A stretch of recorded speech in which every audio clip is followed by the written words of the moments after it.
सॼी सिंध में जेके असांजा क़ौमी कारकुन हुआ, जॾहिं सिंध जा झर झंग जबल ॻोठ यूनिवर्सिटियूं सभिनी में किथे मायूसूं मिलंदियूं, किथे पुलिस जा ज़ुल्म, किथे तशद्दुद, किथे माइटनि जा मेणा, किथे ॿिया अहंज ईज़ाव,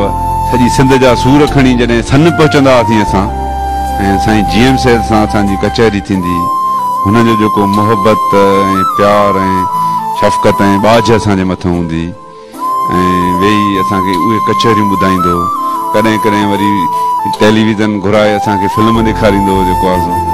इनकलाब ते आज़ादी जे सिलसिले में मुख़्तलिफ़ जेको आहे सो तारीख़ी फिल्म ॾेखारींदो, या वरी सन जा जेके आहिनि से अहिड़ा ॿ टे भोगाई क़िस्म जा माण्हू हूंदा हुया, जेको आहे सो बहितर राति जो हर राति ते साईं जी कचहरीअ में मौजूदु हूंदा। उन्हनि खां वरी अहिड़ियूं टोणा ऐं कचहरियूं साईं कंदो हुयो जो असांजो ज़हन इएं सफ़ा फ्रेश थी वेंदो हो, जेको आहे सो ऐं असां एॾी हिकिड़ी ख़ुशी महसूसु कंदा हुआसीं ऐं सभु पंहिंजा थक, पंहिंजा सूर, पंहिंजा ॾुख उते विसरी वेंदा ऐं सन मां जॾहिं निकिरंदा हुआसीं त हिकिड़ा फ्रेश ऐं मुकमिल जेको आहे सो सफ़ा ताज़ा तवाना थी वरी मैदान में फील्ड में वेंदा हुआसीं।